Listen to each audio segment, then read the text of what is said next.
It's funny. People always be like, don't forget about the little people. It's like, why do they refer themselves as little anyway, you know? Why don't you just get big with me? Feel me? They can see it in my eyes. What's up, everybody? Welcome to another episode of John's Untitled Podcast, a partner of MoshPitNation.com. This week's guest is Craig Owens, formerly of Chiodos, formerly of the band Drugs, currently of BadxChannels. This interview, interestingly enough, happened this past week, actually, a couple of days ago for me. And what was interesting is living here in Michigan, I've been very aware of Craig's career, mainly in Chiodos. Interestingly enough, it was kind of hard when Chiodos was coming up and getting big for a lot of the local bands not to be sucked into trying to sound like Chiodos. So, in the short time that I played in bands, I definitely saw what impact Chiodos had on our local scene here in Michigan, as well as seeing what the band obviously went on to do on a national and international sense. But it was always interesting because I've always known people who have known Craig for a while, and obviously, you know, when you see somebody like that that's kind of from your local scene of sorts kind of achieve all this success, it kind of creates a very like fabled kind of sense of who that person is. You know, the stories you hear about this person without ever having met that person kind of makes you feel like you know who they are without knowing them. And I've only met Craig one other time before this, and that was actually at the Warped Tour in Detroit when the Chiodos was like the special, you know, band that hopped on for that specific date. Craig actually ended up asking me about my half sleeve at the time and who had done it. And the interesting thing about it is, you know, anyone who knows Craig knows that he's heavily tattooed himself. So the fact that I had this like half done piece, which was only basically outlining and some shading, and the fact that it kind of stopped me to ask me about it was interesting.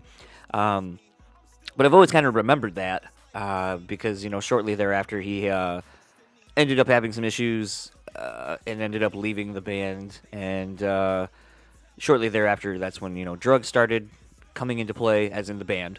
But it's one of those things where, you know, my one and only brief interaction with Craig, you know, was very kind of honest and sincere. You know, the fact that he would just kind of seek me out to ask me about that real quick. Because, I mean, a dude who's kind of covered in tattoos himself doesn't typically need to come to somebody else with a partial half sleeve that's not even finished and ask about it. But I kind of remember walking away and just kind of being like, wow, that was interesting and really nice. And kind of something that I've also taken with me as I've gotten into collecting tattoos of sorts. And when I see art that I enjoy, I kind of remember how Craig, you know, approached me about it and didn't make me feel weird. Because that's something, as someone with tattoos, you definitely get weird vibes from a lot of people who come to you and ask about them. I've had people come to me in the mall and you know, want to know who did what, or I've had people grab my arms to look at everything a little bit closer. I've had people, you know, when I'm wearing like a t-shirt or whatever, and maybe it's got like, you know, you can see a little bit of my chest piece or whatever coming through. I've had people kind of like go to pull my shirt down a little bit and ask what's going on there. So, I mean, there's just there's all kinds of weird people who approach you oddly when you have a lot of tattoos. So I mean, the fact that Craig, you know, was like, hey, I couldn't help but notice, and it looks really cool, and you know, I you know, wanted to know who did it. So I mean, it's one of those that like I've always kind of taken that same approach to asking people about their tattoos when I see them. So it's kind of funny that's something I took away from my one interaction with Craig beforehand. Interestingly enough, though, before getting this chat set up, I was involved in a Facebook group, and Craig's new publicist actually was posting that, you know, Craig had a new project, BadxChannels, and that you know, they were looking to try to drum up some press for the new project. And I felt like an asshole because I was like, this isn't a new project. This project has been around for about a year and a half.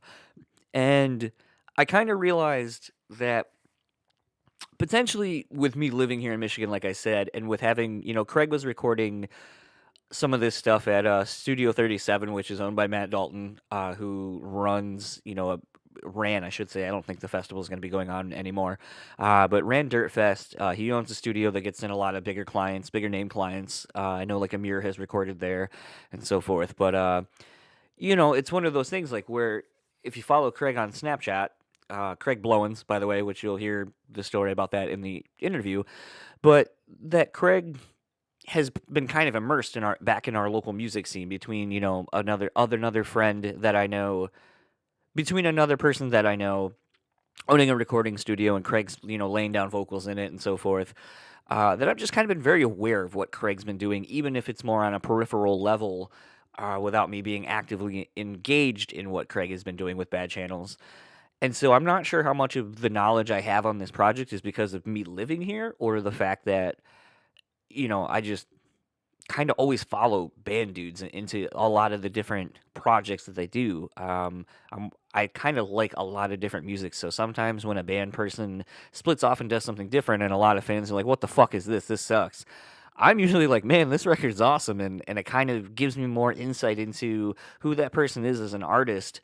And when you go back and listen to the main thing, you kind of start seeing some of the influences of these other genres or other projects that these people are into kind of seep through a little bit more. Like you're like, oh, okay, well that's where this thing comes from. So I think it allows you to kind of get a more fuller picture and a fuller representation of the person as an artist. And I think Craig is one of those people who, if you've ever followed him in the various projects that he's been involved in, I think you can get a sense that he is a very wide-ranging artist in every sense of the word. Like I said, between Chiodos, between drugs, between Bad Channels and even Beast, the grindcore record he just dropped randomly about a year or so ago. I think it really kind of shows the many facets of Craig as a musician. And so as a result of that, I thought I kind of ruined my chance to talk to Craig because I was interested, and I had actually reached out to Craig about a year ago when Bad Channels really was kind of first starting. But obviously that didn't really go anywhere. But I actually think it worked better in my favor because it gave me more time to get into Bad Channels with the EP that Craig put out, the YDFML, and to kind of see where Craig has been going in a newer sense of direction with like songs like Blue Abyss and so forth, and really getting to delve into the the SoundCloud playlist that Craig kind of curates with a lot of different artists and so forth. And I think it actually allowed me to talk more in depth about what Bad Channels is from my perspective and where I think, Craig's coming from with it. So I think, even though I thought I shot myself in the foot being sort of an asshole about it, as far as tone on a Facebook post, my point wasn't necessarily to shit on the dude or whatever, Ray, by the way, but it was more a fact of sometimes, like, I think it's weird that the music industry as a whole sometimes will push something as being new, and it's not new. Times of Grace, like when Times of Grace was kind of coming out, Killswitch, or Adam D and Jesse from Killswitch of fame was kind of coming out. It was like, oh, here's this new project. And it's like, well, it kind of is. But I don't know. It's just still is interesting to me that a lot of things get deemed with the label new, even though this thing could have been around for 3, 4, 5 years in a different capacity than it currently is. And I think Bad Channels has existed in the underground, and maybe it'll stay there. Maybe that's kind of where Craig wants to keep it. But what's interesting to me is the fact that everyone's just now finding out about this project that I've known about for a little while, and we end up talking about that a little bit. So Craig, though, couldn't have been nicer. I wasn't sure how this was going to go. I was given a little bit of time, and we ended up kind of going a little over that by a little bit. But I think, as you'll hear, like, we just really kind of had a good time connecting. And interestingly enough, sometimes when I have these conversations with people, I feel like sometimes like I word vomit stuff a little bit, or that like things that I'm paying attention to within the context of an artist's music, maybe I'm reading too much into, and I know I can be really overbearing with that shit sometimes. Like, in this, I'm going to talk about Imogene Heap, and, I have fucking talked about that album and her music so much on this podcast. it's because I really love that music, and I think she's an amazing artist in every sense of the word, and I think more people should be aware of her stuff. And it's been really cool actually in the last little bit. I'm starting to find small pockets of people who actually know who she is and agree with me, and we can kind of nerd out about her music. And Craig at the end, he was very much aware of who she was and very aware of her music. And so as a result, I kind of got to finally like connect with someone on that level. Actually, another guest that I'm looking to have on in the next couple of months, maybe. We were just talking on Facebook about just different shit, like the writing process of what they're going through right now, and just some stuff. I'm trying to be very vague for a reason. But that basically, I was sharing some music with this person as an example of some of the things that we were discussing, and it kind of dawned on me for an instant. I was like, "Fuck, I don't know why I'm bothering you with like, hey, you should check out this stuff, and you should check out this person, and look for these things that I like about this song or this album." Maybe as a reference point for you to do what you're about to do, and I had to kind of check myself. I was like, "Yo, I'm sorry. I didn't mean to like bother you with all this shit." Like basically, you replied back to a comment I made trying to set up a date. I should have just been like, "Yeah, cool, whatever." But like this like 10-15 minute long conversation just kind of happened, and it's one of those things where like I feel like this is definitely the right medium for me to be involved in, because obviously I like to talk and I like to talk to people about music. But it was one of those things where it's like, as you're talking to some of your musical, I guess, idols per se. I don't think that's the right word. But people that you've definitely looked up to for a long time for a lot of different things, and who have had a really big impact on your life through their words, through their music, is kind of surreal. And definitely sharing and nerding out about music has kind of been surreal with Craig a little bit. And talking with Craig in this interview, it was just crazy for me to like say like I noticed this, and maybe I'm reading too much into it. He's like, no, dude, like you get it. And it kind of, just makes you feel good, because, and a lot of times where you feel like you're alienating people when you're nerding out about music as hard as I do sometimes, it's refreshing to actually be told that it's a good thing and not looked at as a bad thing. So yeah. So with all of that being said, this is basically just a really long-winded way of me saying that my interview with Craig was really awesome, and I really enjoyed the time with him. And I think you're really going to enjoy this conversation. I know he's going to be doing a lot of press for BadxChannels, and there's seemingly a lot on the horizon for BadxChannels as a whole. So I think 2018 is going to be the year that a lot more people end up finding out about this band, what it means, and where it's going. Here's my conversation with Craig Owens of BadxChannels.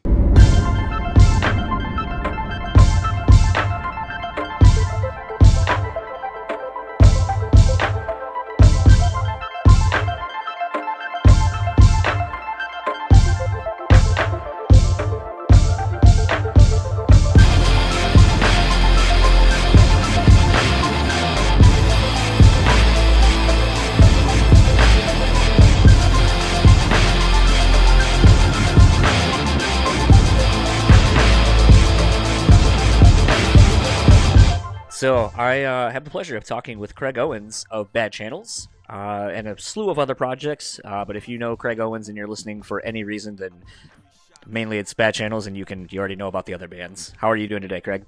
I'm well. Thank you for having me. Thank you. How are you enjoying this nice Michigan weather we're having?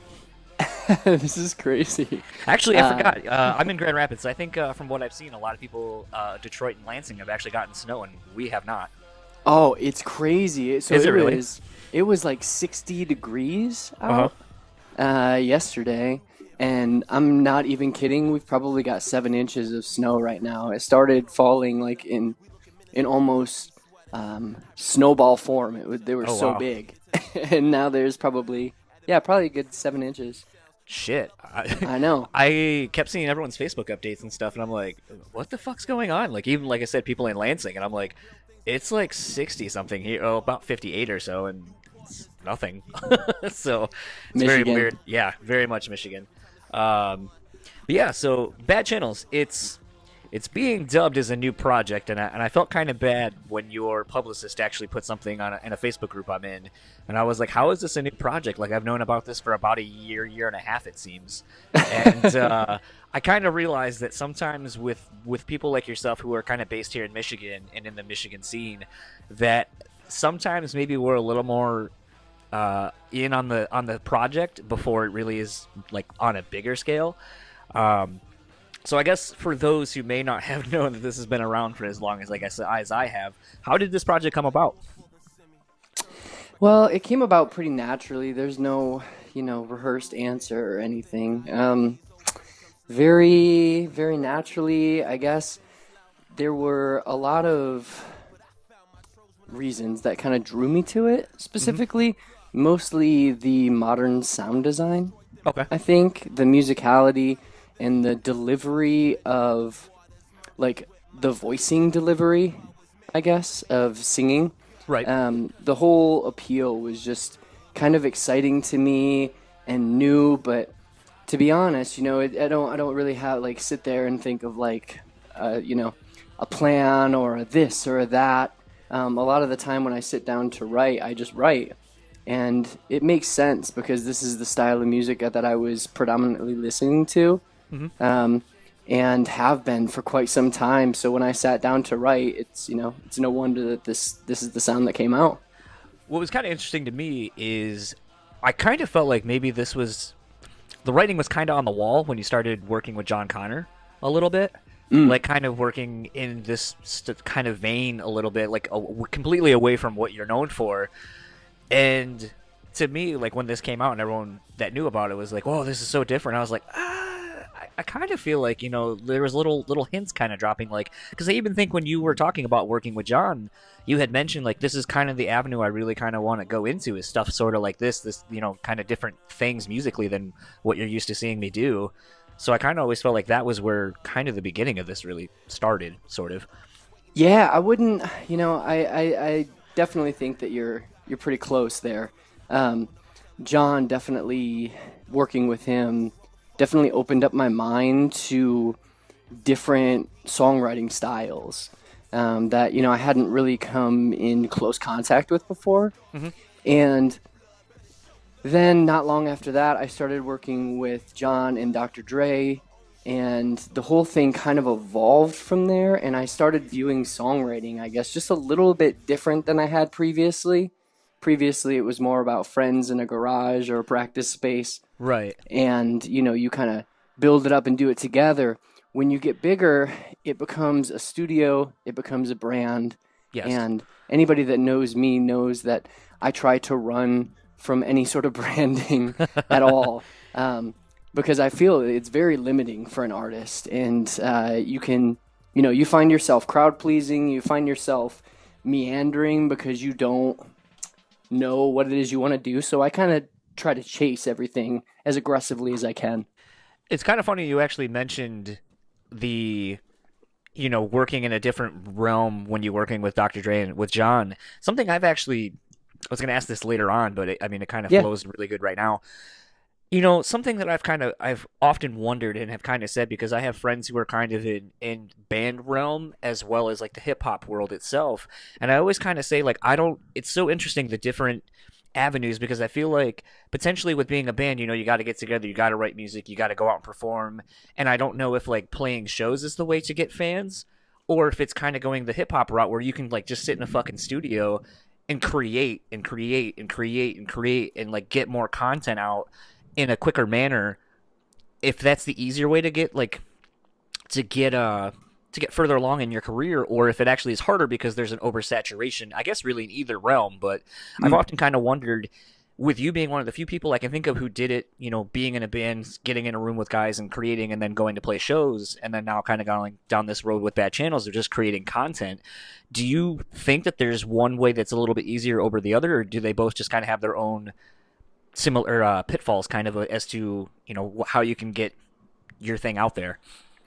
Yeah, I mean, I think that you raise a few really good points. I think that it kind of works in both worlds the same way. I think that shows eventually become a necessity or a vehicle to communicate your message to a broader audience.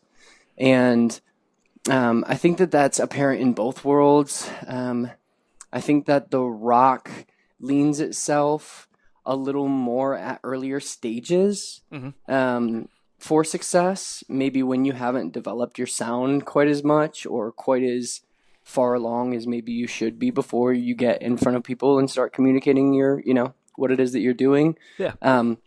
So yeah, I don't think there's a right or a wrong way, but they definitely both require a different finesse and understanding of the worlds that they represent. Right. It's just always kind of interesting. Like I think of like someone like Drake or Lil Wayne or really anyone on Young Money and such, and it's like you kind of get oversaturated with them, but it's like you're kind of like gotta respect the hustle because it's like, well, I mean, they're putting in the work, they're getting on tracks, they're like not saying no, when it makes sense to kind of do something, and it's like. I mean, Drake has how many fucking songs in the top 20 top 40? And it's like, that just kind of goes to show that it's like, your tireless work ethic kind of gets rewarded a little bit more, it seems, in the hip hop world. Because, like, if you're willing to grind harder than everybody else, you can kind of rise above because where other people are sleeping. And I guess that kind of also is the same in any musical genre. But like I said, when you're able to not have to wait on a specific, like your friends to come up with the music if you're a vocalist, and you could just go to producer, another producer, another producer, another producer, and just have stuff fed to you. It can feed your creativity, I feel like, in a different way and allow you to put out more stuff. But I mean, I think that you have a few good points there. I would also say that it really depends on your aim. When, like, for instance, like when I would write band albums, you would write an album a year, an album 2 years, and that's what, if you want to talk in business terms, that's what the market demanded of you. right, The hip hop market is much more demanding. It's much more fluent. It's much more conducive to the 24-hour news cycle, which is probably why it's so predominantly popular at this point. yeah, There's a lot of interesting avenues, I guess, that you can go thought wise yeah, there. I really personally love, so with Bad Channels, I'm also, a multi-instrumentalist. So when I do Bad Channel stuff, and that's kind of what I've been doing over the last year and a half, is really focusing on the musical aspect of what it is that I do. That's always been the most appealing part of this whole thing to me, is music. I think that gets lost so fast, so quick. So working on it the past year and a half, things like that, building that has really become my prime focus. And it really gave me the rewarding feeling of, hey, I'm putting in work and I'm actually growing as a person, not just growing in numbers. right. It's kind of funny because like with the Bad Channel stuff, you put out an EP, YDMFL, and surprisingly, and again, I don't know how much of this is just the fact that I'm here in Michigan. So it seems like, when a local artist I consider yourself a local artist to me because you're still here in Michigan, more or less. And in thinking about the EP, like I remember when it came out, it seemed like, a lot of people were like, check out this EP, check out this thing, check out Bad Channels.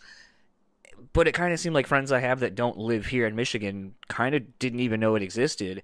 So I don't really think I've ever heard you be able to talk much about that EP at all, or kind of the themes and such going on. Because to me, when I listened to it, I really enjoyed kind of it. Something I kind of love about like good hip hop and so forth is I love the lyrics, and I love someone like Tupac who can put out a club banger, but then also put out something like Dear Mama and so forth. And I feel like what was interesting about your EP was like it seemed like it was in a poppy way talking about some of the shit that you had been going through leading up to this record. And I feel like the sound on it is kind of in and of itself its own thing, because I feel like the newer stuff you're doing is a more cinematic feel to it than what this record or this EP was. So I'm kind of wondering if you maybe want to talk a little bit about that EP, since I don't think I've really seen you or heard you be able to kind of talk about it very much. Yeah, well, first, the two worlds will collide. I've always been a very eclectic artist. Any band I've ever been a part of has a very eclectic catalog. Uh, some people like to find a niche and just pound it, you know what I mean? Yeah. And just do the same song or the same record maybe 10 times and then die. I don't want to do that. I do not want to do that. I want to be an artist. I want to grow. Eventually I want to do soundtracks. I want to do symphonies. I want to just create. That's definitely music. where it seems like your new stuff is leaning more like scoring, I guess would be a better term. Yeah. Yeah, and I love that, but I'm trying to find currently a middle ground, and I think I have, Okay. of actually both voicings. So when the EP was written, it was a collection of demos basically that I had jumped into in right at the end of Chiodos. Okay. So, and I started to work with Eric Ron. We started to build these things, these songs and these demos, and we were just experimenting with the sound, seeing, what kind of voicings I could do, how I could grow as a singer, as opposed to just kind of blowing it out, but really controlled, very focused, and very thinned out specific voicing and delivery that connected with the listener in a way that would seem and feel like an evolution. And I think we did a great job of that. I think that that's what you're referring to with the voicings of it. Yeah. So my problem with the demos, I love the EP so much, and I love Eric, and I love the whole experience. But my problem was that I didn't feel enough with the songs. They came across as pop songs, and I'm a very emotive person. I'm very, kind of emotively driven when I write songs. That's kind of my therapy. You know what I mean? I write songs to kind of just get those bad feelings out, the anxiety, the whatever it is. And that's kind of the part that I've been focusing on, was the sound design aspect. The vocal voicings will be a mixture of both the cinematic and leanings of kind of what it is that I've done previous, and the direct voice. So there will be a melting pot of it all eventually. It's kind of interesting, like I said, because like going from the EP to some of the like Blue Abyss and everything that you've been putting out, it's like it's kind of funny you said I couldn't put it into words like what I was like, it's so weird like how different these two things are, and I wasn't sure if like it was like, okay, that was one thing and BadxChannels is just gonna constantly be like, well, this is BadxChannels as it was at this time in date. Now it's gonna be this other thing. Oh, that's too confusing. Well, totally, I get it though. Yeah. Well, it's interesting though, because I mean, someone, and I'm sure the comparisons to this are gonna be vast, but it reminds me a little bit of like how The Weeknd started off. Like when you go from something like Kissland to the trilogy to, like kind of go through his career, like there was little things happening and like kind of a stamp of the sound of that he had at that time and the people he was working with or the stuff he was making himself, to then kind of where he is now, where like I'm not really a fan of a lot of the shit he's doing now, and I kind of want it to go back to where it is. So it's he has different themes kind of going on in his music and different elements to it, and so what I'm kind of waiting for is sort of like a little mix of everything, like the really poppiness of everything, but mixed with like some of that throwback shit from like Kissland. And so like it was funny when I was listening to your stuff, I was like, I wonder if there's gonna be something that ties like Blue Abyss style to the YDMF or DFML soon, and if you're kind of like working toward that, or if this is just going to always be like a snapshot of where you were and what you were influenced by like at that specific time. Yeah, I think that's a really good, I mean, that you're very smart. It's good. I sometimes think I look way too much into these things. No. I don't think enough people look deep enough, to be honest. So I think that's great, and I think you're dead on. Okay. I've been creating, basically the last 7 to 8 months nonstop with new music. And I have an array of music that I am just kind of trying, and basically I'm trying to lay it out so it makes sense. So you know what I mean, to people that don't dive as deep as you do. So yeah, you can expect that. The lyrical content, mixed with the mood of the music is much heavier and much more, I think, relatable, and a lot less like background music that's just kind of fun and based on things like that, kind of like my first EP was. While I used it to express things I was going through, there was also an element of throwaway fun, of not overthinking, of just using modern terms to kind of express an energy. Right. And the new stuff is much heavier and much moodier. So I think that will connect, because that was my frustration, was that I was making, I was very proud of the initial EP, but I feel like there wasn't a way for it to connect with my previous fan base at all, and that could ultimately lead to a feeling of betrayal. And that's just not the case at all. You know what I mean? So I think this kind of approach that I've taken, I mean, I've worked so, tirelessly on this entire thing, I think is going to connect in a way that is going to be understood,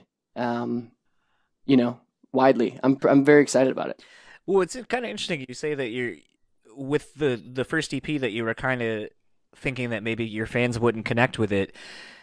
Just kind of, as you were just saying, and something that, has kind of always interested me, though, is that I feel like you're kind of a musical chameleon. Like, I mean, you did the stuff, obviously, in Chiodos, you've done the stuff in Drugs, and, not really recently, but pretty recently, you put out a grindcore record, and then, you're doing this stuff, and it's like, if anyone doesn't know how diverse and all over the place you kind of are, then it would be kind of weird to me, like, like I said, when a lot of people were like, oh, this is so out of left field for him. And I'm like, is it really, though? Like, the grindcore record kind of seemed like it came out of nowhere because you were still in the midst of doing this. And you're like, hey, here's this, like, 12-minute grindcore record I decided to do. And it was just like, okay, like, I don't know how you went from, like, doing BadxChannels stuff to then being like, here's this thing. But I feel like it's a lot of my thought. Like, I think of things differently than what I'm supposed to in an industry that I am supposedly successful in, I guess. Can I cut you off there for a second? Yeah, though? yeah, of course. You're something that, in doing a lot of these conversations with a lot of different people in different realms of the industry, it's always interesting that the ones who do the best are the ones that don't pay attention to it and just do their own fucking thing. And to me, That's it's like exactly what it is. you've always done that. Like, I mean, Chiodos at the time, like, I was in a band here locally and played with bands that sounded like Chiodos when you guys were coming up, and it's like that's their thing. Like, there's already bands that are like, now we're trying to copy this thing that you guys are doing. Don't do that. Like, let's do something else. And it seems like, you have always been an artist, and with a collection of friends, whether it be in a band or by yourself, or with, someone like John Connor that just does what they do, and you're doing your own thing. And so I always think it's kind of weird when people are like, well, this is what Craig is. And it's like, Craig isn't anything. Like, he's all these things. He's an accumulation of all these influences and styles that he likes, and does his own thing to it. And to me, it's like, I think it's interesting that a lot of people may sit there and say, like, oh, in an industry, you need to do these things. It's like, no, fuck that. I'm going to do what I do. And either you're going to follow me or you're not. Yeah, I think that's pretty much dead on. It really has to do with artistic integrity in a way that it's like this personal, I guess just personal even integrity of, staying true to, there's nothing worse than getting on stage and feeling like you're doing a song and dance or singing someone else's songs, or it just, if you're not going to do it your way, you're adding to the noise, and I don't want to add to the noise. I want to help people cope that have to live through the noise. Right. So yeah, I mean, the grindcore record was made in 2 days. I mean, I grew up listening to Ed Gein. I grew up listening, to Converge and The Locust and Botch. And I love that stuff.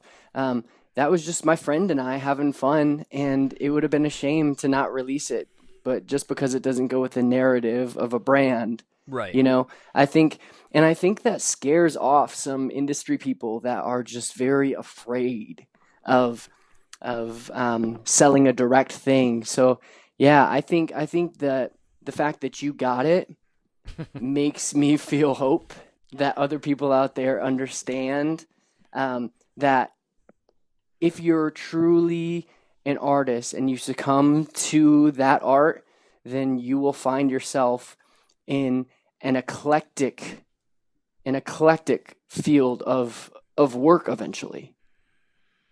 Yeah, I it's kind of didn't know necessarily if you also wanted to talk about this at all, but I mean, you talk about branding and stuff, and right around the time you started this Bad Channels thing, you started Cheer Up Kid clothing, Mm-hmm. and it seems like I thought maybe there'd be more of a tie-in between the clothing and the music.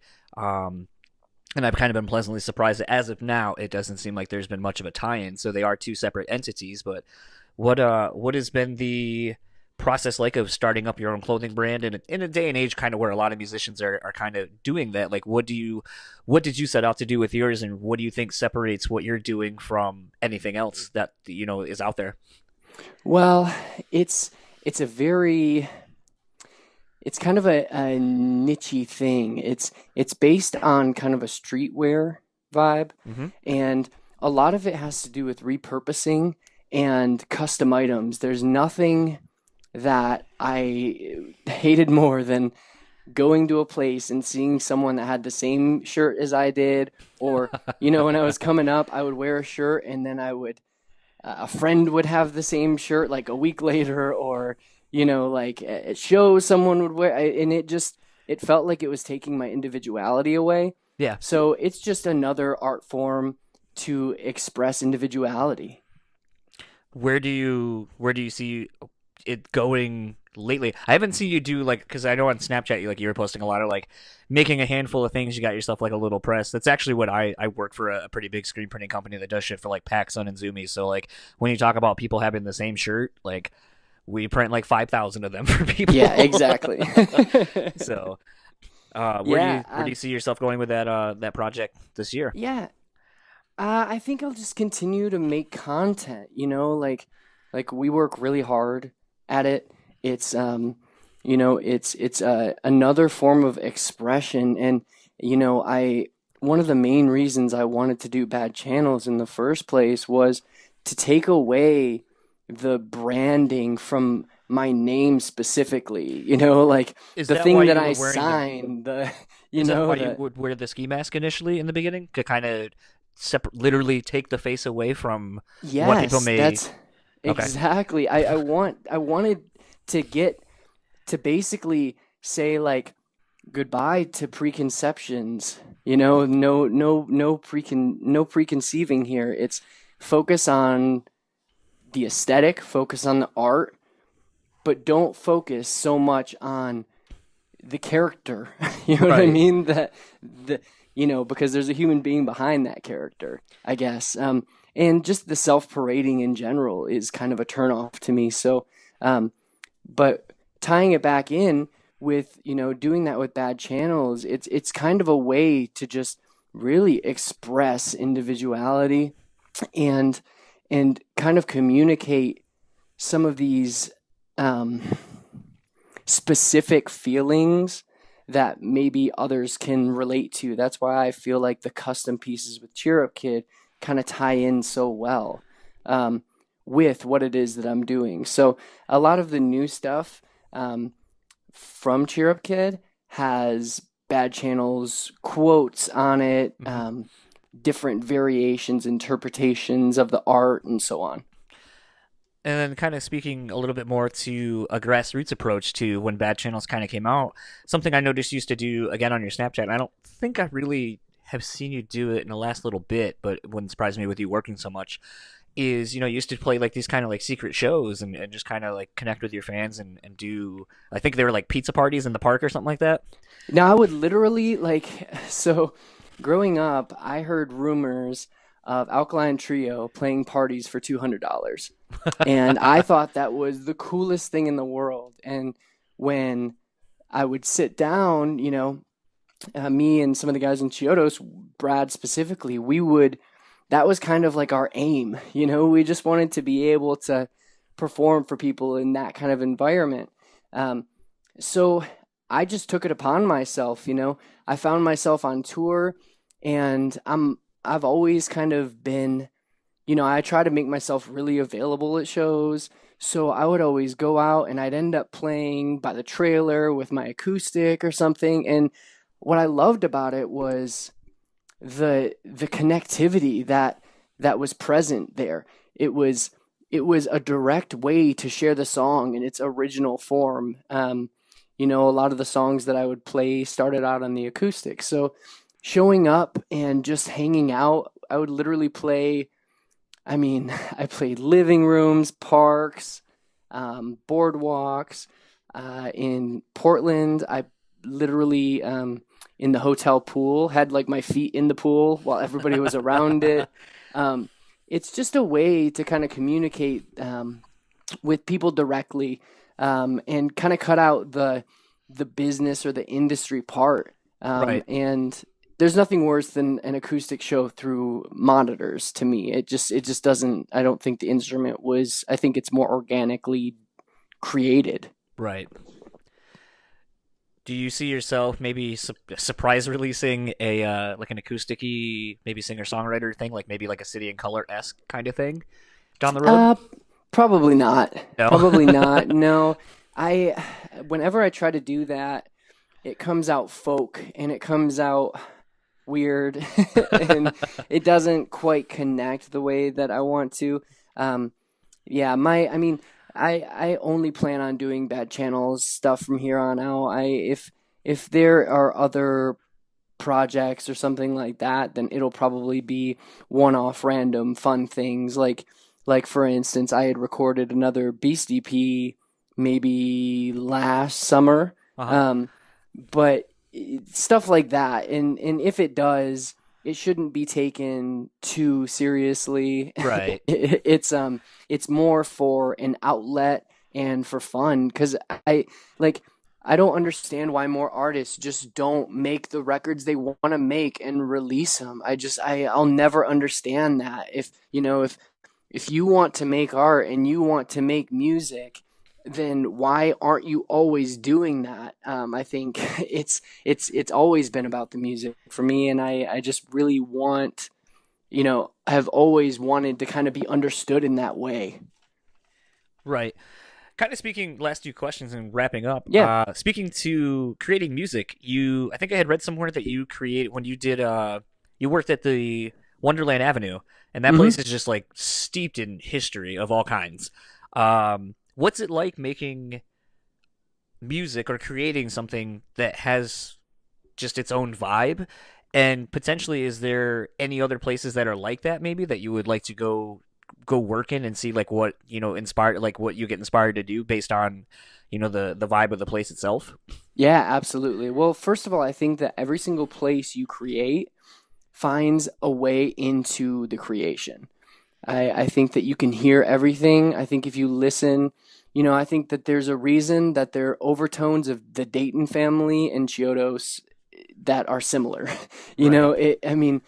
There's a reason Detroit artists sound like Detroit artists, and so every single location you create in finds its way into your art, whether you want it or not, and whether you're aware of it or not. There's a reason LA stuff sounds like LA stuff, and in New York, the same thing.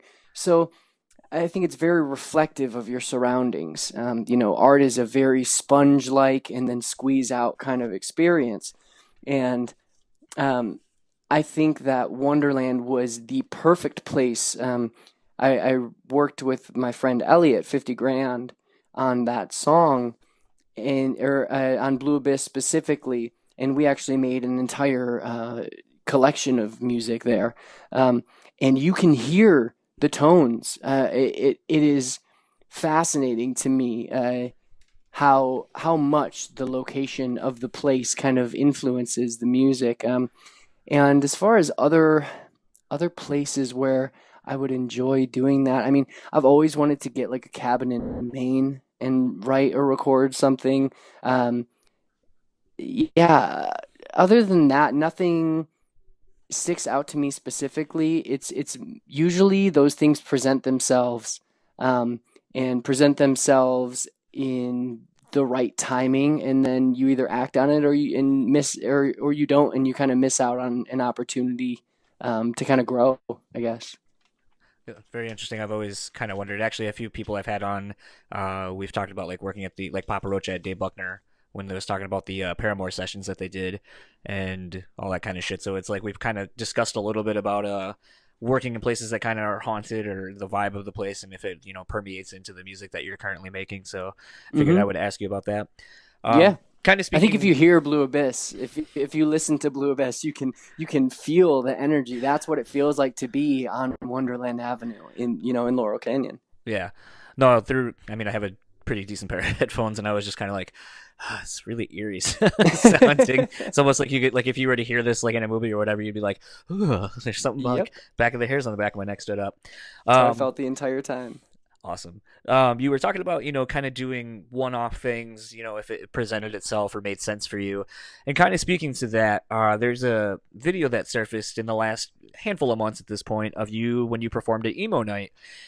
And a few people obviously were expecting you to play a Chiodo song, the baby you wouldn't last a minute on the creek. And what was interesting to me is when I finally gave it a listen a couple of days ago, because I hadn't seen it until then, is I was like, it's almost like this is like a BadxChannels version of Mm. Chiodos. And I don't know if anyone else will pick up on that, or it was just like, oh, here's an interesting You are so reimagining. smart. It is so refreshing. Yeah, It gets you. borderline obnoxious, I'm sure, after a while. You know what? For me too, I understand. Um, yes, that's exactly right. That is exactly right. I have been fascinated, um, specifically with bad channels in the sound design, like I mentioned a few times. The combination of organic and electronic music, the combination of it really is a fascinating thing to me.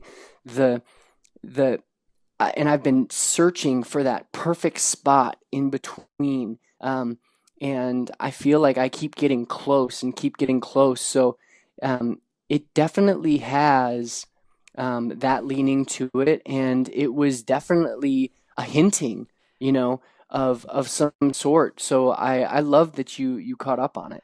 What I was almost wondering if it was more a thing, and I don't think you mentioned this.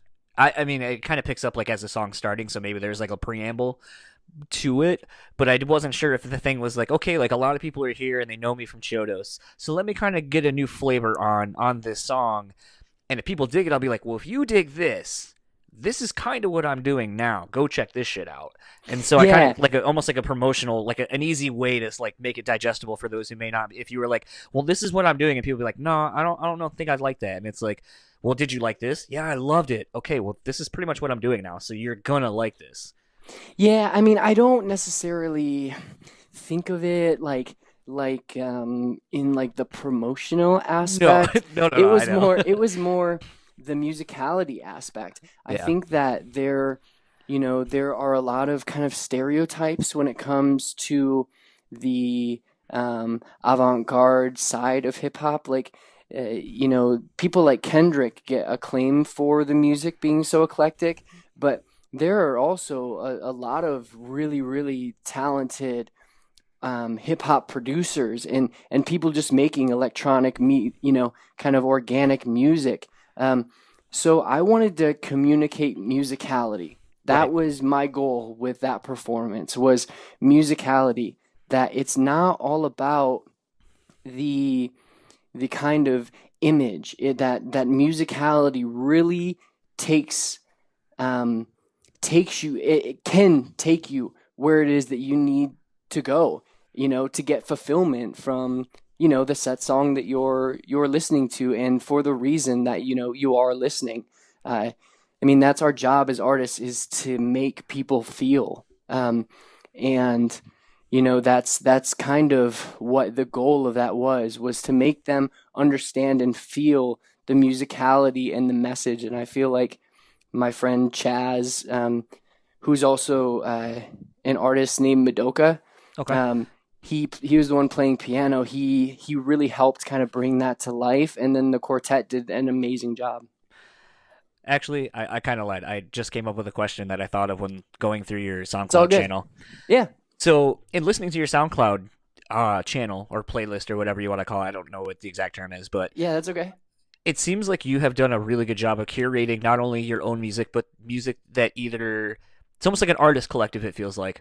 That's exactly what it is. Okay.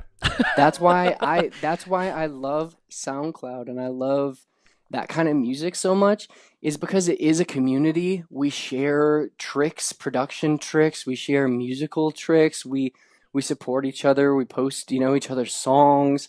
Um, and I've been lucky enough to kind of come across these amazing artists that really do things that I wish I could do. And it's been a minute since I felt that.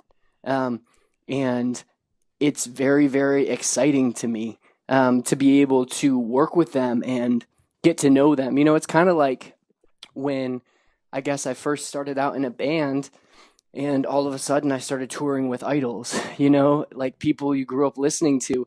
You want to get to know them. You want to find out how they were able to create some of your favorite pieces. And now I am currently in that phase where I'm working with, 50 Grand is my favorite artist. So being able to do Blue Abyss was life changing for me.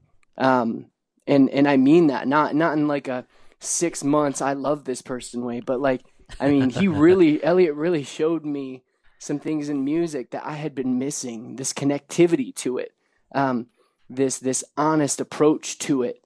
And for that, I'll just be forever grateful. So anywhere I can learn, I will learn. Anywhere I can go to grow, I will do it. That's awesome. I don't think a lot of people utilize SoundCloud, I think, in that regard, as far as building a curated playlist for not only their own music, but maybe what inspires them or what other people maybe should take a chance and listen to. I know there's been a few artists that I found through sifting through that over the last couple of days, and I was like, oh man, I'm really digging this. Like, it's good to like work kind of music and shit. Yeah, it's the progressive. I mean, it's the progression of music is really. I mean, it's just a different facet of it.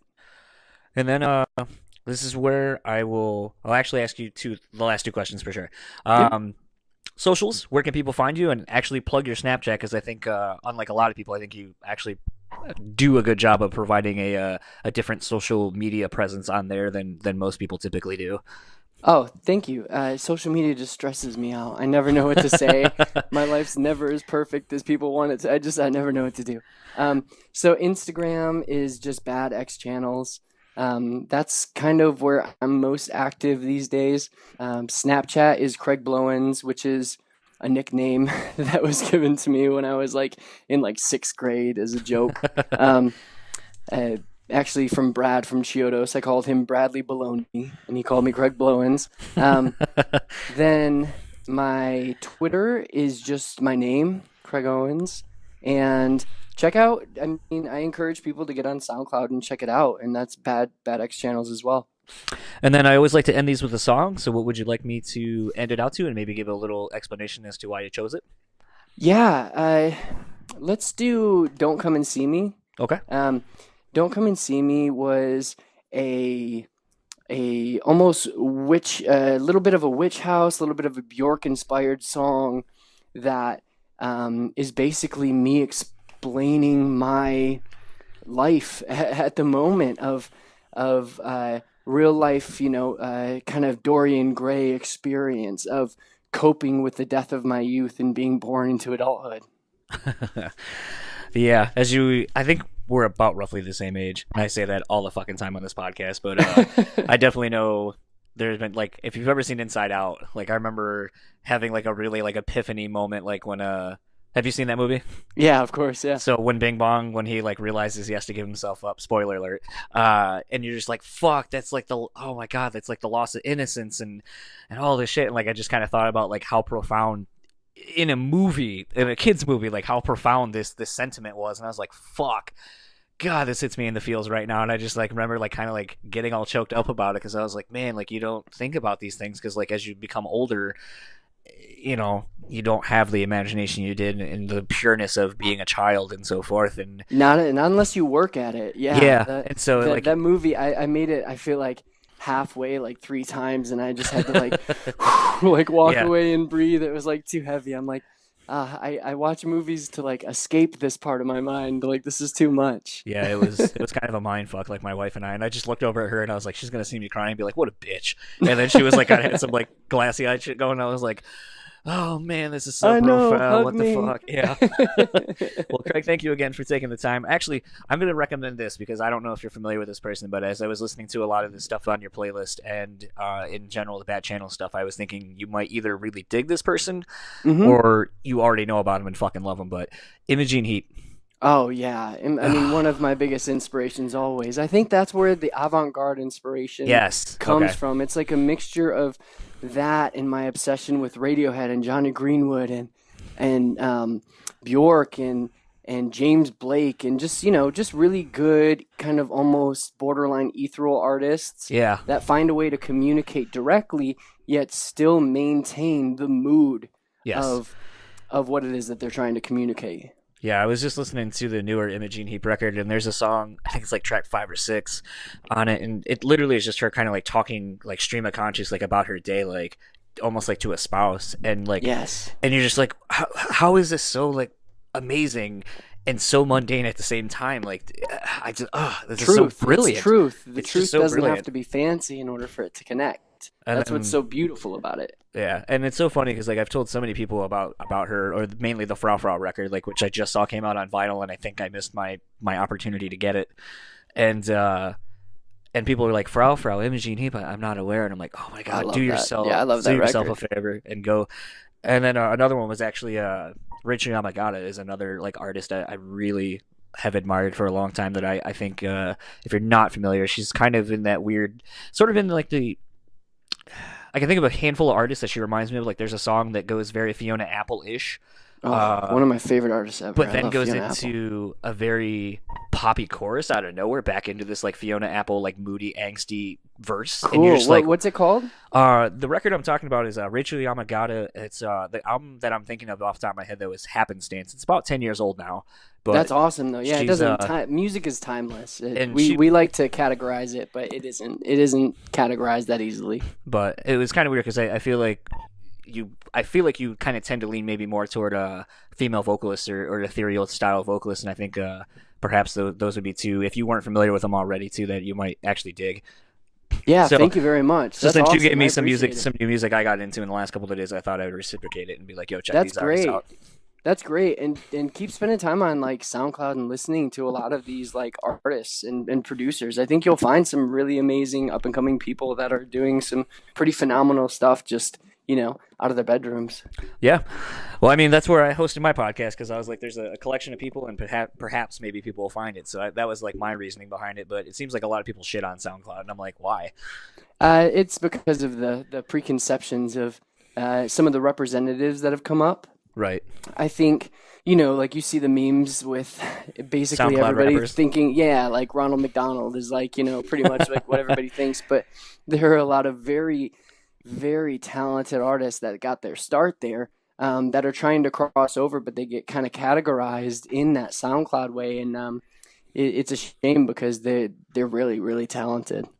Yeah. Well, again, I didn't mean to keep you for an extra like 15 minutes. But, No sweat. Thank you again for taking the time, and hopefully we will see you around these parts and enjoy your trip out to Dallas or Houston. Thank you very much.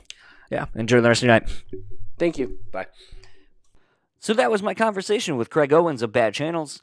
Really interesting look into the process of the project itself, talking about different tracks. The EP, which, as I said in the interview, there wasn't a whole lot of press really for it. So, I mean, it's an album that I kind of enjoy, and I do kind of agree with Craig. I think it's sort of like the beginning process of what Bad Channels is and isn't necessarily where it is currently as far as the sound and style.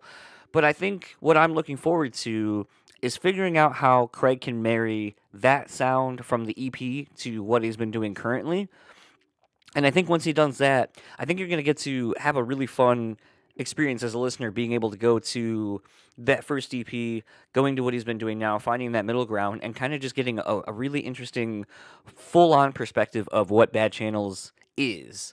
I also think, interestingly enough, too, I think that Bad Channels is kind of almost, like I said, an artist collective. I look at it like that because of it having such a strong presence on SoundCloud, and the fact that Craig takes the time to curate a playlist that is ever evolving on the SoundCloud link of his, and it's just kind of refreshing to see someone take the time to put forth in making their music and making sure it is what they want, while also not being afraid to say that, like, hey, this was kind of, it's what I wanted to do at the time, but I realized it was kind of a misstep, and I've kind of figured out what I like about it and where I want to take it.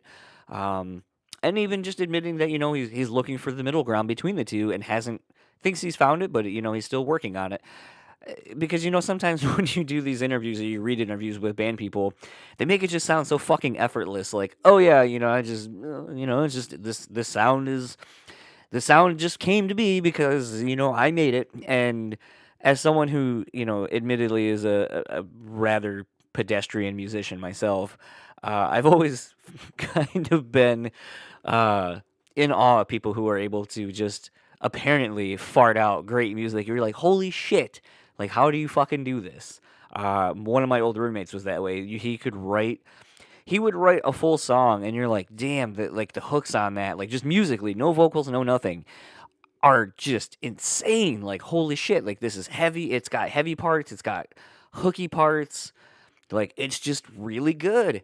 And then he'd be like, nah, I'm scrapping that. I'm only taking this one idea, this one riff out of this song that I've spent the last, like, week on.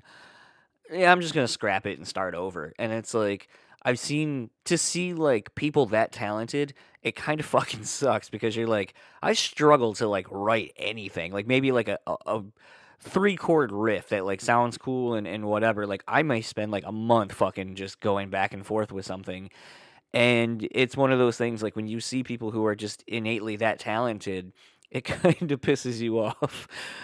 So to hear that Craig, admittedly says that, he's still figuring some of this shit out, and, he's as good as he is and has had the success that he has had, is a little refreshing to hear how honest it is. I don't mean to laugh about it. It's just, like I said, I think any musician who has been in that boat where you've watched people just pick up something, write stuff that you couldn't even fathom writing, and then just watching them dismiss it is always kind of like a, like, you're shitting on your talents, goddammit. But yeah, that was a really fun chat. There's nothing really I don't think there's really anything like, anything that you're gonna find that you're like, wow, this bold statement or anything like that. It wasn't like a profound interview or anything, but I think it was just a fun, honest chat and a great look into what Bad Channels is and what Craig has been doing and what he wants to do with the project. And sometimes just how easily these things can flow shocks me. I mean, more or less, these are, in essence, strangers that I've not talked to, and it always kind of surprises me when something just kind of clicks. I don't know if that speaks to how professional the guest is, and having done these, they're able to make the person like myself feel more at ease to have the conversation, or what. But yeah, I thoroughly enjoyed this chat. I was kind of a little nervous about it going in, but I think it was really good, and I really enjoyed the time. Like I said several times, really enjoyed the time that Craig gave me. It was a little bit more than I was supposed to get, but hopefully you guys enjoyed it. I'm interested to see, though, as of the time that I'm recording this, Craig is currently heading to Texas to do another emo night. So I'm interested to see if he ends up reimagining another Chiodos song in a style more similar to the one that he did for You Baby You Wouldn't Last a Minute on the Creek. If so, I'm definitely interested to see how he reimagines, another potential Chiodos classic in a different form.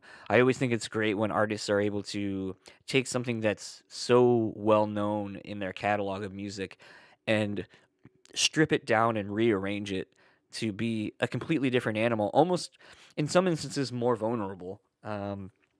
Because like with a band like Chiodos, there's a lot of moving parts. So when you're able to strip it down like that, it gets very interesting. And I think as Craig was saying, that's kind of the music and style that he's kind of in anyway, just more about the vocal and stripping everything down to be more intimate. So as a result of that, I think I'm very much looking forward to whatever ends up coming out of this emo night, and hopefully it ends up making its way onto the internet for us to hear. Speaking of the internet, you can follow Craig/BadxChannels across various social media platforms. If you would like to follow BadxChannels, you can do such across most platforms. Facebook and Instagram are simply at BadxChannels. If you would like to follow Craig on Twitter, it's at Craig Owens. And if you would like to follow him on Snapchat, which is, if you have it, I highly recommend you actually follow Craig. He does a pretty interesting way of using that platform in a way that I don't think a lot of other artists do. He kind of gives you a small glimpse into what he's doing, things he's into, listening to different SoundCloud artists, different artists, and pushing them. And I always find it a good follow. I mean, it's nothing, you're not going to see any crazy shit on it, but it's always an interesting follow. And I've always thought, it kind of gives you a small peek into the creative process, typically as he's kind of going through his day, creating music or so forth. But yeah, his Snapchat name, as you heard, is Craig Blowens, Blowens. And another huge reason to follow him on another social platform, really go to the SoundCloud page. Just simply look on SoundCloud for BadxChannels, or you can Google BadxChannels SoundCloud if you aren't sure how to really use SoundCloud. Some people aren't. But interestingly enough, I've been kind of just skipping past the BadxChannel songs, actually, and just kind of letting whatever the curated playlist kind of that he's created go. I'm kind of finding that I'm slowly getting to some stuff within the different realms of different styles that Craig's got on here. And some stuff like, I'm like, that was kind of too minimalistic for me, or this was a little too busy. But there's been a handful of things that I've kind of walked away from really enjoying. And as Craig said, with one of the artists that he found through SoundCloud, he ended up collaborating with. And then that's kind of the great thing about SoundCloud and I guess the internet as a whole is that, you can have access to so many different artists, and they don't have to be, people that a label is pushing on you. It can be, someone who's doing something very much like myself right now, where I'm sitting in an office, quote unquote, in my house recording this. And it's just kind of crazy to find so many content creators and so many amazing artists who are just creating this awesome music and simply doing it out of their own house in most instances. So definitely check out BadxChannels SoundCloud on SoundCloud. It's a very, very interesting curated playlist. I don't even think I've scratched the surface of all the different artists that are on there, which is kind of awe-inspiring and just kind of shows the dedication and love of music that Craig has, that you can just fall down the rabbit hole that he's created for you over there. Speaking of following, though, if you would like to follow our partner, Moshpit Nation, you can at moshpitnation.com. Lots of reviews going up. We are posting a lot of the festivals that are coming up and about. There is a new festival actually coming out in Mansfield, Ohio, the Incarceration Festival. It actually takes place at the prison where Shawshank Redemption was filmed, a movie my wife still has not seen, although, to be fair, I've not seen Goonies. So the collective gasp that you all just had right there between films that my wife and I have not seen that are seminal, it's fine. We have somehow made it 33 years without seeing either of those movies collectively, and I think we'll be fine. But I'm really hoping to go. The team over at Adrenaline PR are heading up the festival this year. There's a lot of good cross-section of bands actually playing, between bands like kind of more legacy bands like Lit and Alien Ant Farm, to some of the newer bands like 68, Seven Dust is on it, A Day to Remember, Bush. Just a wide ranging of rock and hard rock bands, and a little something for everybody, as well as it being a tattoo festival as well, hence the Ink, I-N-K, in Incarceration. I'm really hoping to potentially get to cover the festival between talking to tattoo artists and talking to bands. I don't know if that's going to happen, but I got my fingers crossed, and hopefully, regardless, maybe my wife and I will make the trek just to go, seeing as the tickets really aren't that expensive for a 3-day festival, and there's a lot of bands that we actually enjoy. So It's always kind of weird when you go to some of these festivals. Typically, there's like, between the 3 days or 2 days at a festival, maybe it might be like, well, I like the headliner and like one band playing, and then it's a lot of stuff that I'm kind of about. But this seems like it'll be a pretty stacked lineup, full of great bands throughout the whole day. And I'm hoping that I get to cover it and bring you some interviews from some of those bands that are on it. And speaking of more socials, again, Moshpit Nation, you can follow them at moshpitnation.com. That's actually the home to this podcast, is on the website. Facebook, Moshpit Nation West MI. Capital MI for Michigan, and you can follow them simply on Twitter and Instagram at Moshpit Nation. If you would like to follow me, you can on Facebook, Instagram, and YouTube at Johnson's Title Podcast. Stay connected with me, communicate with me over there. If you would like to tweet at me, you can at Johnson's Title Pod, and you can email me at johnsonstitlepod@gmail.com. Interestingly enough, speaking of the various socials and so forth, with it being festival season, Warped Tour just announced its last lineup. And interestingly enough, too, there was a meme going around when it's like you get really excited about the Warped Tour lineup only to see that most of the bands are playing select dates, a handful of dates. There's only a handful that are actually playing the full tour, one of which being one of my favorite bands, Every Time I Die. It was no secret that they were playing this year. They always play every other year. So this was the other year for them, and I couldn't think of another band that really is kind of fitting to play the last date of the full run. I will definitely be going. I pretty much have never missed a Warped Tour year that ETID is on.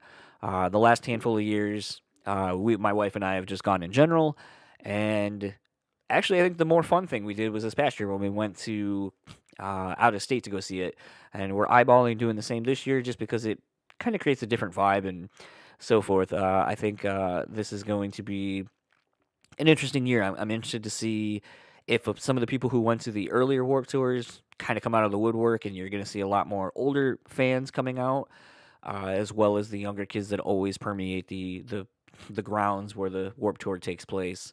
I'm hoping that a friend of mine, Frank Finelli, who was also on this podcast, one of my first guests, I hope he gets to be on the tour. I know he has done really well busting his ass getting on the tour the last handful of years. Him and his clothing company, Cat Clothing, cheap plug. Frank, cheap plug, send me a free fucking shirt or one of those new hoodies. Maybe you'll give me a discount code. But either way, really looking forward to going to this year's Warped Tour. Kind of sad to see it come to an end as far as a full run. I am wondering, though, with it being Detroit in general, usually being, and Chicago being really good dates for the tour, I'm kind of wondering if they're just going to do, a couple of dates somewhere on the East Coast, Midwest, West Coast. I feel kind of confident that, I might get a date pretty close to me if they end up going that route with the tour, or the festival, I should say. But it is kind of bittersweet to see it end. I've had a lot of good times seeing a lot of different bands and so forth, and it's kind of weird to see the full run kind of end, but I think it speaks to the volumes of just kind of how the touring scene has kind of gone by the wayside, and big festivals like that, kind of aren't really working anymore. It needs to be more of a destination kind of a thing, and I think that's what we're going to see with this festival and a lot of these festivals. That's how the Wimmer festivals have been going with, the Carolina Rebellions and the Rock on the Ranges and so forth. So we'll see next year what Warped Tour has to offer us. And without further ado, as we always do on this podcast, we end the episode out with a song. And as you heard Craig say, he wanted me to end it with Don't Come and See About Me by BadxChannels. This is an interesting song. It's one of the two that is kind of in the newer direction that the BadxChannels sound has taken, between this and Blue Abyss. And yeah, I'm just really interested to just see where Craig takes this project. And I'm looking forward to some of the newer music. If it's definitely in this vein, I will, I'll still really enjoy it. But like I said, I'm kind of looking forward to that middle ground between this and the old sound. So without further ado, this is BadxChannels with Don't Come and See About Me. Talk to you next week.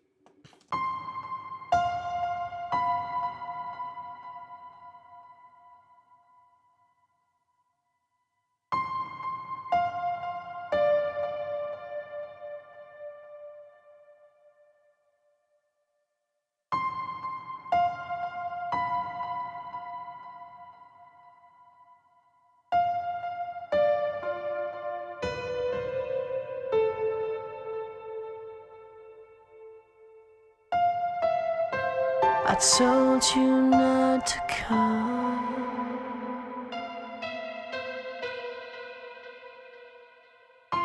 It's beauty now, it's ugly later.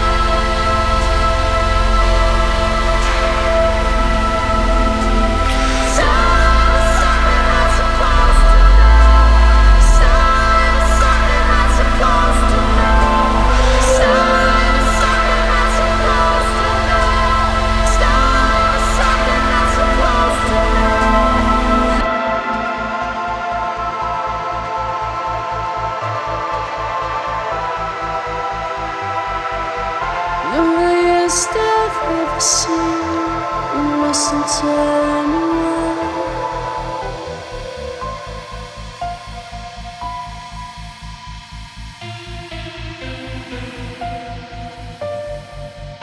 Loneliest I've ever seen. You mustn't tell anyone.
Goodness and mercy, follow me all the days of my